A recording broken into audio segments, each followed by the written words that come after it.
Salam əziz tələbələr, mövzumuz fizikadan öz-özünə induksiya hadisəsidir. Öz-özünə induksiya hadisəsi. Gəlin biz nəyi xatırlayaq? Birinci yadımızdaydı ki, hər bir naqil öz ətrafında maqnit sahəsi yaradır. Bu sahə vurulğanlı sahədir, əgər cəryan axan naqildən söhbət gedir. Cəryan axırsa maqnit sahəsi var. Sonra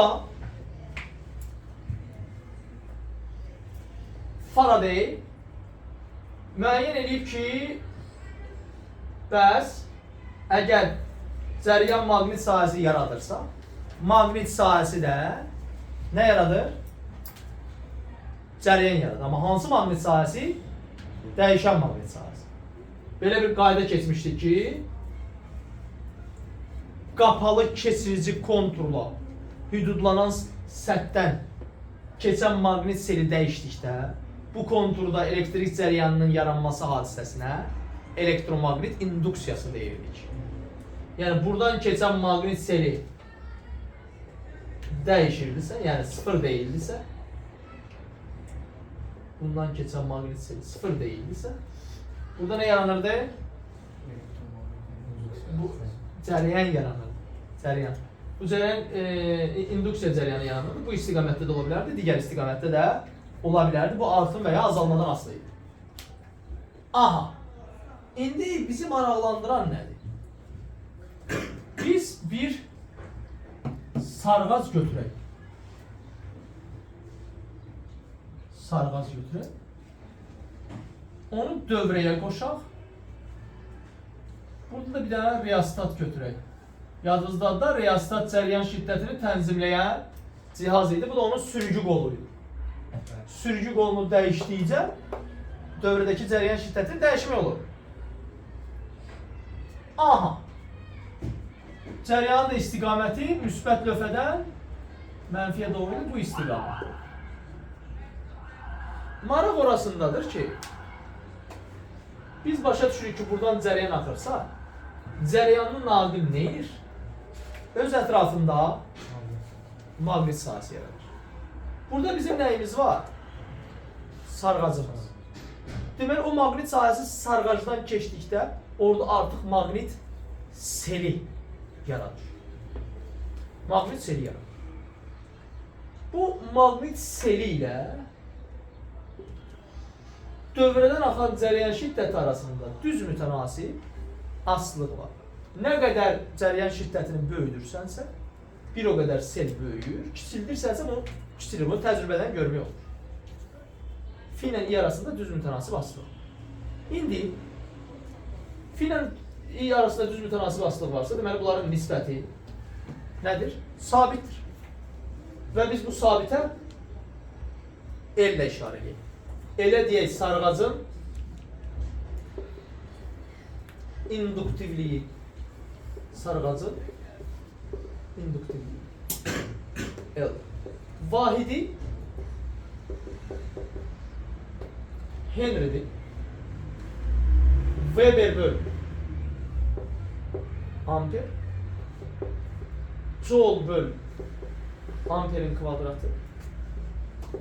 10 vur saniye veya kilogram vur metr kvadrat, amper kvadrat, saniye kvadrat. Müxtəlif asılışlar verdik Henry üçün, sarğacın induktivliyi üçün.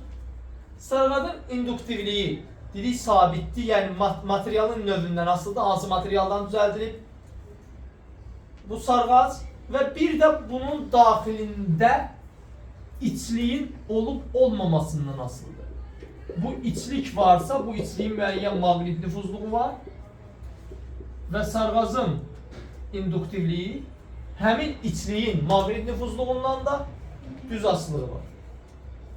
Yəni, əgər biz bunu müəyyən bir L0 kəmiyyətimiz var, onu vursaq müyə, L0 nədir? İçliksiz sarğacın induktivliyidir.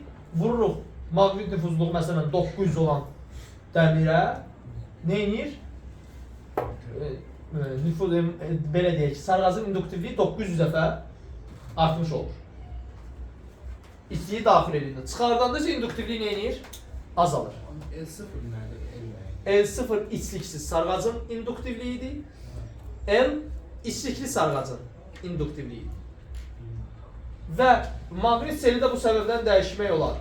Maqnit seli üçün hansı üsul aldıq? Fi bərabərdir L I. Yaxşı. Fi bərabərdir L I. İndi biz nəyi dərk eləməliyik? Bu sarğacdan nə keçir? Maqnit seli. Və bu maqnit seli də nədən asılıdır? Cəryan şiddəti. Əgər biz cəryan şiddətini reostat vasitəsilə dəyişdirsək, bu dəyişsə, avtomatik sel də nə edəcək? Dəyişəcək. Yəni maqnit selinin dəyişməsi. L vur delta i'dir, L yerində sabitdir. L vur delta i. Yaxşı. Bunu qoyuruq kənara. Belə bir düsturumuz oldu bizim. L vur delta i. Növbəti addımımız bəs. Növbəti addım odur ki, əgər buradan sel dəyişirsə, burada nə yaranmalıdır sarğacda? İnduksiya cəryanı yaranmalıdır. Elektromaqnit induksiya hadisəsi baş verməlidir. İnduksiya cəryanı yaranmalıdır. Baxın, induksiya cəryanının yaranmasına səbəb nə idi? Dəyişməsi. Konturdan keçən maqnit seli dəyişirdi. Burada nə yaranırdı? İnduksiya cəryanı. Burada da əgər mən bunu başlasam oynatmağa, cəryan şiddəti dəyişəcək. Cəryan şiddəti dəyişəcəksə sel dəyişəcək. Sel dəyişəcəksə nə yaranacaq? Burada induksiya cəryanı. Deməli, sarğacdan keçən cəryan şiddətinin dəyişməsi nəticəsində sarğacda induksiya cəryanının yaranması hadisəsi öz-özünə elektromaqnit induksiyası adlanır. Öz-özünə elektromaqnit induksiyası. Bax. Elektromaqnit induksiyası nə idi? Qapalı keçirici konturdan, qapalı keçirici konturla əhatələnən səthdən keçən maqnit seli dəyişdikdə, bu konturda elektrik cəryanının yaranması hadisəsinə elektromaqnit induksiyası deyilir. Yəni elektromaqnit induksiyası nədir? Buradakı cəryanın yaranmasıdır. Nəyin hesabına? Maqnit selinin dəyişməsi hesabına. Hansı maqnit selinin dəyişməsi hesabına? Hansısa bir xaricdən gələn maqnit seli. Biz burada nə edirdik? Bir sarğac götürürdük məsələn. Bu sarğaca sabit maqniti daxil edib çıxardırıq. Eləmi? Maqnit seli bunun hesabına dəyişirdi. Və burada nə yaranırdı? Cəryan. Amma indiki maqnit selinə baxaq. Buradakı maqnit seli nəyin hesabına dəyişir? Öz hesabına. Öz cəryanının hesabına. Və öz hesabına da cəryan şiddəti dəyişdiyindən nə dəyişir? Fi dəyişir. Fi dəyişdiyinə görə öz hesabına fi dəyişir. Və burada da nə yaranmalıdır? İnduksiya cəryanı. Bu səbəbdən də biz buna nə deyirik? Öz-özünə induksiya. Özü yaradıb induksiyanı. Özü yaradır. Gəlin bir də asta-asta. Sarğacdan keçən cəryan şiddəti dəyişdikdə, sarğacda induksiya cəryanının yaranması hadisəsinə, biz hansı hadisə deyirik? Öz-özünə induksiya hadisəsi deyirik. Və burada cəryan artıma gedirsə, Lenz qaydasına görə induksiya cəryanı onun əksinə yönəlir. Azalmaya gedirsə, induksiya cəryanı onun verilən cəryanın istiqamətində yönəlir. Və nəticədə bu cəryanın dəyişməsinə mane olur. İndi fikir verin. Biz adi bir lampa götürsək, onu deyək ki, cəryan mənbəyinə qoşsaq, burada bir açar qoysaq, bu açarı qapayan kimi lampa yanır, açan kimi lampa sönür. Eləmi? Amma indi neynəsək? Bura biz bir sarğac qoysaq, bunu vuran kimi bu sarğacdakı cəryan şiddəti artır. Maqnit seli artır, maqnit seli artdığına görə burada induksiya cəryanı yanılır və yaranan induksiya cəryanı əvvəlki cəryanın neyinə yönəlir? Əksinə yönəlir və onun birdən-birə artmasına mane olur. Nəticədə mən bunu vuran kimi artıq lampa dərhal yanmır. Vuran kimi lampa közərir və lazım parlaqlığa yenidən çatır. Söndürəndə də dərhal sönmür. Yenə də yavaş-yavaş sönür. Səbəb burada yaranan nədir? Öz-özünə induksiya hadisəsidir. Aha. İzah etməyə çalışaq. Cərəyan öz maksimal qiymətinə asta-asta gedib çatır. Normalda əgər burada sarğac varsa, o asta-asta gedir çatır. Yoxdursa sarğac, dərhal öz sabit qiymətinə çatır. Cərəyan şiddəti. Burada sarğac yoxdur. Burada sarğac yoxdur. Bunu qapıyan kimi cərəyan şiddəti sabit gedir. Sarğac var. Qapıyan kimi bu neyinir? Asta-asta artır. Əvəzində söndürəndə bu dərhal nəyə düşür? Sıfır, amma bu sıfıra düşür. Bu neyinir? Başlayır. Yavaş-yavaş. Sıfıra belə doğru. Razı mı? Yəni birbaşa sönmür, birbaşa da yanır. Yəni ləngimə baş verir sanki. Aha. İndi burada biz maraqlı bir düstur alacağıq. Biz epsiloncu düsturumuz necədir bizim? Mənfi delta fi böl delta t ya da fi ştrix t. Buyurun. İndi biz induksiya öz-özünə induksiya hadisəsində induksiya elektrik hərəkət qüvvəsini tapaq. Öz-özünə induksiya hadisəsində induksiya elektrik hərəkət qüvvəsini tapanda delta fi'nin yerində biz nə düşünə bilərik? L delta I. Bu nə verər bizə? Mənfi L delta I böl delta T. Bunu bütün hallarda yox, öz-özünə induksiyada yaza bilərik. Delta I böl delta T nə verər bizə? I ştrix T. Ştrix nədir orada? Törəmələr. Eləmi? İndi maraqlı olan nədir? Burada maraqlı bir dənə də fakt. Burada uşaqlar o sözləri qarışdıracaqlar. Bilirik ki, qarışdıracaqlar. Maraqlı fakt nədir? Əgər biz induksiya cərəyanına baxsaq, induksiya cərəyanı, induksiya elektrik hərəkət qüvvəsinin naqilin müqavimətləri nə idi? Nisbətidir. 10 qanunu budur. Epsilon i'nin də yerinə 10'u yazsaq, bax o 10'u yazsaq, onda nə alacaq? Mənfi L vur R vur I ştrix T. Çox maraqlı bir aslıq alırıq.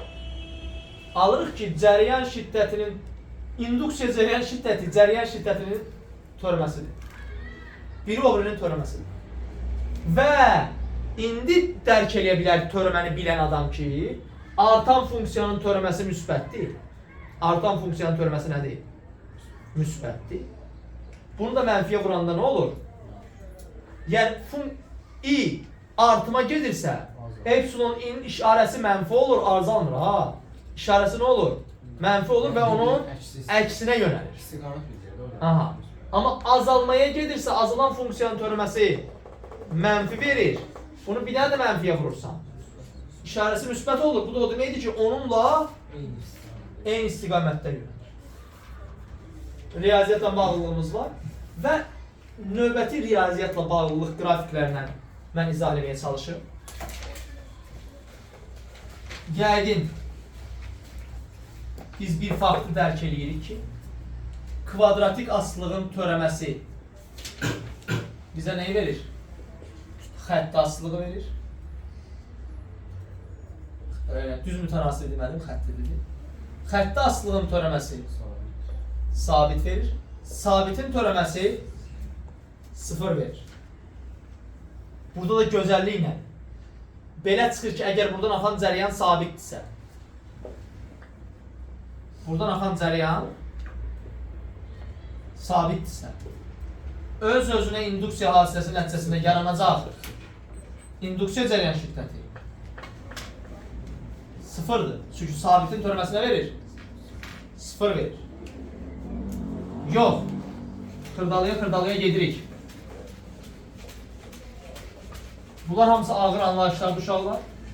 Amma bunları ümləşdirmək üçün biz nə edəcəyik? Onlayn qruplarımızı açırıq və bu onlayn qruplar riyaziyyat və fizika ilə ikisi ilə eyni vaxtda paralel getməlidir. Bir tərəfdən uşaq funksiyanın nə olduğunu, törəməsinin nə olduğunu, integralının nə olduğunu anlamalıdır. Digər tərəfdən fizika ilə onları birləşdirməlidir. İndi, məsələn, bizə belə bir qrafik verilibsə, deyək ki, cəryan şiddətinin zamanlılığı qrafiki belədirsə, iğnəyə gedib, artıma gedib, bu düz mütənasib asılıqdır.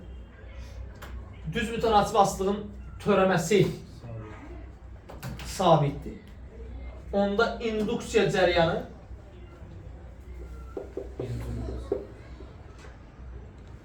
sabitə bərabər. Amma aşağıdan çəkdim. Niyə aşağıdan çəkdim? Çünki o çox mənfi. Artıma gedirsə o mənfidə olmalıdır. Onun eyni istiqamətdə olmalıdır. Azalmaya getsə üstə qalxmır. Və buradan da ola bilər modul söz işləsən, onda modul işləsə mənfiyə baxmayacaqsan da.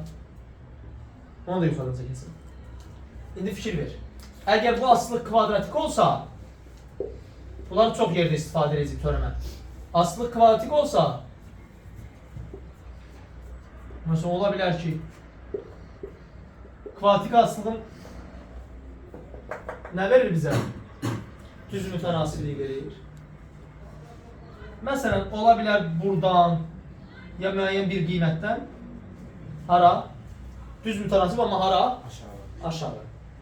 Çünki kvadratik aslında bizdə T-ni keçməli. parabolanın qolları burada yuxarıda da törəməsi müsbət verəcək. Yox, belə olsa, yenə kvadratik aslıq ola bilər. Parabolanın qolları hara ola bilər? Bunun A-sı mənfidir, törəməsini tapanda nə olacaq bu? Bir dənə də qarşıda mənfi var deyənə müsbət olacaq. Yəni burada qrafiklər törəmə və integraldan asılıdır. Deyəcəkdim, məsələn də o i var, induksiya var. Orada mütləq T-ni kəsib aşağı yoxlanır. Yox, məcbur deyil, deyək ki, burada da ola bilər, belə qrafik. Yəni, haradasa gelib kəsəcək. Amma kəsməmiş hissəsində verir bilər. Məcbur deyil ki, kəs. Yaxşı. Bəs olub dayandırır.